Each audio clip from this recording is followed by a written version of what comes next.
Disusun oleh Nur Khalifatunisa NIM 222718021 dari Pendidikan Guru Sekolah Dasar Universitas Sultan Ageng Tirtayasa. Materi kali ini kita akan mempelajari tentang keberagaman suku bangsa dan agama di negeriku. Suku bangsa di Indonesia. Sejak dahulu kala, bangsa Indonesia hidup dalam keberagaman. Kalimat Bhinneka Tunggal Ika pada lambang negara Garuda Pancasila bukan cuma slogan. Dan penduduk Indonesia terdiri atas beragam suku bangsa, agama, bahasa, adat, dan budaya. Tetapi semua dapat hidup rukun dan berdampingan. Berdasarkan hasil sensus Badan Pusat Statistik atau BPS tahun 2010, bangsa Indonesia terdiri atas 1.330 suku. Berdasarkan sensus itu pula, suku bangsa terbesar adalah suku Jawa, yang meliputi 40,2% dari penduduk Indonesia. Suku Jawa ini merupakan gabungan dari suku-suku bangsa di Pulau Jawa, yaitu Jawa, Osing, Tengger, Samin, Bawean, Naga, dan suku-suku bangsa lainnya.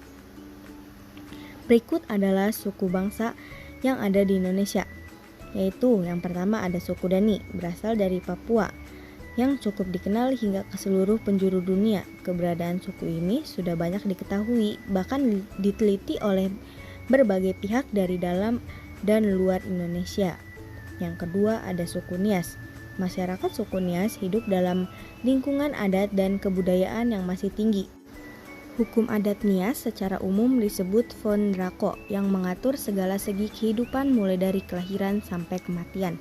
Lalu yang ketiga ada suku Betawi, yaitu sebuah suku bangsa Indonesia yang penduduknya umum bertempat tinggal di Jakarta, Bogor, dan sekitarnya. Mereka adalah keturunan penduduk yang berpemukiman di Batavia, nama kolonial dari Jakarta sejak abad ke-17. Lalu ada rumah adat dari ketiga suku tersebut, yaitu suku Dani, rumah Honai, suku Nias, rumah Panggung, dan suku Betawi, yaitu rumah Kebaya. Nah, sekarang mari kita mengenal kendaraan transportasi zaman dahulu. Yang pertama ada kerbau. Kerbau yang menarik pedati, yaitu suatu benda yang memiliki gaya. Jadi kerbau ini dapat memiliki gaya jika kerbau ini menarik pedati tersebut. Yang kedua ada bendi yang dibawakan oleh kuda. Sama seperti halnya kerbau, bendi juga dapat memiliki gaya.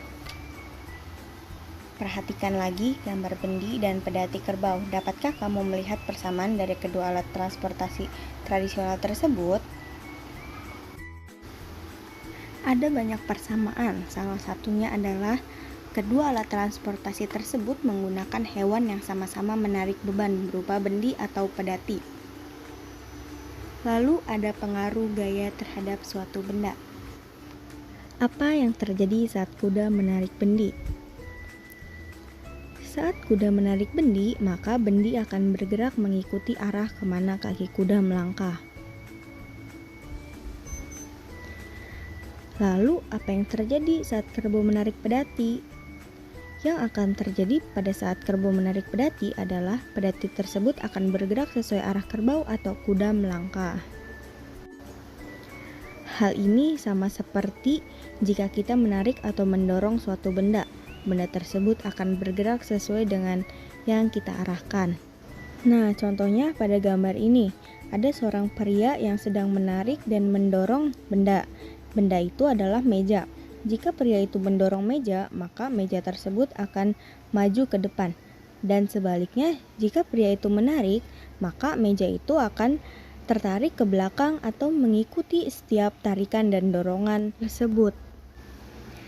Terima kasih sudah menonton, semoga bermanfaat.